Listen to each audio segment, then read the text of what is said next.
Obviously disappointed that we didn't come away and try to steal game one. But you got to give a lot of credit to Washington. I thought they did a really nice job, regardless of what defense and our disruption and trying different things to just try to get their offensive flow out of rhythm. I thought the first quarter killed us, obviously. Take away that last foul. Over the last three quarters, we outplayed them and outscored them, but we dug ourselves in a hole, and we were always trying to climb out of it. But I think they failed us a little bit there late in the second half, and as we cut it down and made it interesting. But ultimately, you got to credit their offensive execution was just outstanding when they needed it. They stepped up and made big shots out of those plays. We left some points on the board, missing some shots there as we got a little bit tired, and I need to probably stretch our bench a little bit more. But this is what the series is going to be all about. There was two really, really talented offensive teams playing tonight, and despite everything both teams were trying, it was a fun offensive game. But we'll get back to the drawing board tonight and look forward to practices and adjustments going into game two. First question, Hi, Curt. How are you? You know, a lot of offensive firepower tonight from your team. 8 shots, though, 12 points from Jonquel. I know we've talked in the last series about how important it was when she's been calling for the ball. I'm wondering what you saw and whether you think that needs to be a change in emphasis from her for the rest of the series. Sure, I think we ran some things and she was unselfish and we got touches for her and she played out of it. At other times, their switching sped us up and we didn't always get the ball to her when I felt like we could. Again, we got on the roll early in the first half. Alyssa Thomas had an unbelievable first half, so we put her in a lot of action. She dominated some of the ball in the first half because she was playing so well. So that naturally, all of a sudden, you're playing away from JJ. But we talked about going back to that, try to establish her early in the second half, at least getting her touches. But we need those shots up. They want Jasmine Thomas taking a lot of shots, and they got some of that accomplished tonight. So we just got to continue to get the ball to where we want to play through. Row 3 to your left. Curt, Doug Feinberg, DAP. You talked about how their offensive execution down the stretch was outstanding. I mean, Elena, I think, hit 2 jumpers when you cut it to 4 both times. How tough is it? I mean, she's the league MVP. She's obviously an unbelievable player, knowing that they can sort of get it to her and she'll probably make a shot to end a run you guys have. Yeah, obviously a go-to player down the stretch that they can play through and made some big plays. But like Alyssa Thomas is an elite defender, and when she bodies up on 99% of the people in the league and they've picked up their dribble, she usually gets them stopped. But we all know that EDD step through in that last movement to the basket where she leans in and can create space and get her shot off is the only person in the world that does that. So, but I'm never gonna question how hard AT fights and battles with her. I think she defends her as well as anyone.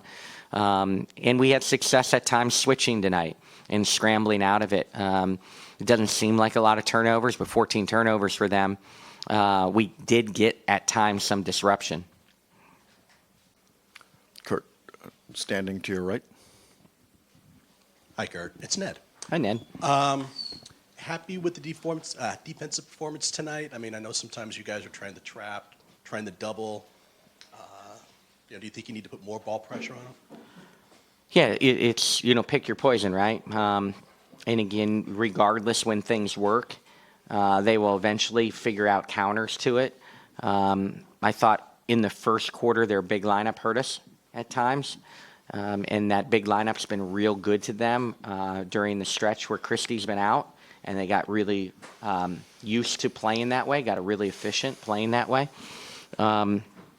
So, again, you're going to have to score in this league. They're going to score. You're going to have to score in this series. They are going to score. But you look over the last 3 quarters in the low 20s, in the teens, we'll take that. It was the 30-point first quarter that we had a real hard time digging out of that hole. Curt, second row center. Gabriel Ibrahim, one sider. Specifically defensively, Christy Tolliver was able to get to the rim a lot off picks, and just how do you stop her from getting to the rim now that she's seemingly getting back to 100%? Yeah, and she plays with a change of pace and a change of direction, and she's herky-jerky, so she's hard to guard. If you're in switch mode now, she's an elite guard going against post players. So you have that challenge. If not, one of the things that's underrated about Washington to get Christie open is their screening. It is not as easy to get over-under screens in Washington like the success we had in the last series. They're a very, very talented screening team.